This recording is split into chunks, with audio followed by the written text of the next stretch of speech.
দেশের জনগণ স্পষ্ট করে জানতে চায় মাননীয় প্রধানমন্ত্রী মাননীয় স্বরাষ্ট্রমন্ত্রীর সাথে ভারতীয় হাই কমিশনারের কি বৈঠক হয়েছে, কোন বৈঠকের পর তিনি ভারতে ছুটতে ছুটতে নরেন্দ্র মোদীর কাছে গিয়েছেন।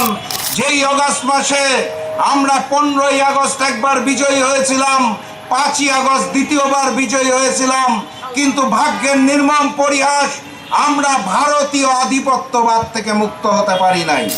নতুন করে যারা ক্ষমতায় এসেছে, কেন গণভোটের আলোকে জুলাই সনদ বাস্তবায়ন করছে না?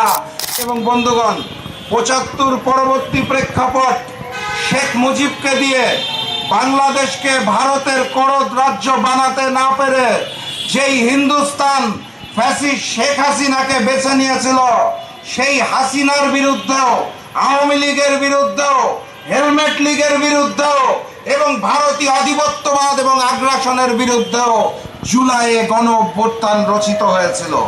আপনারা সবই জানেন এবং বুঝেন। এই অগাস্ট মাস আমাদের নাজাতের মাস। যেই অগাস্ট মাসে আমরা 15ই আগস্ট একবার বিজয়ী হয়েছিলাম, 5ই আগস্ট দ্বিতীয়বার বিজয়ী হয়েছিলাম, কিন্তু ভাগ্যের নির্মম পরিহাস, আমরা ভারতীয় আধিপত্যবাদ থেকে মুক্ত হতে পারি নাই। কথাবার্তা পরিষ্কার।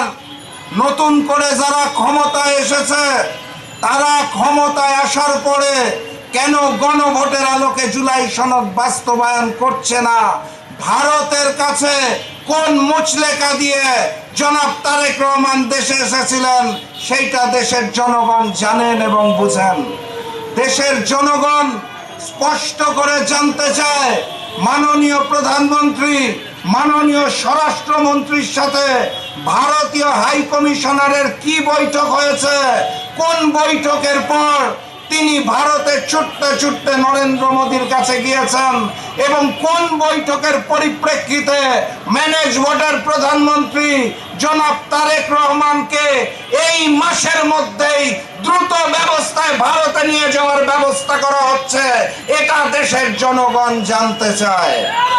ফ্যাসিস্ট শেখ হাসিনার মতো যদি তলে তলে পরিকল্পনা করেন, ভারতীয় গোয়েন্দা সংস্থা রয়ের প্রধান যদি বাংলাদেশে এসে গোপনে বৈঠক করে, কাদের সাথে বৈঠক করে, কোন বিষয়ে বৈঠক করে, নতুন কোন চুক্তি করে, দেশের জনগণ জানতে চায়।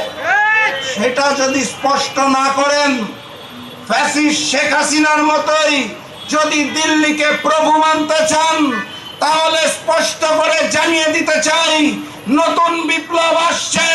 হাসিনার মতো জনাব তারেক রহমান এবং ক্ষমতাসীন বিএনপির বিরুদ্ধেও দুর্বার আন্দোলন গড়ে তোলা হবে।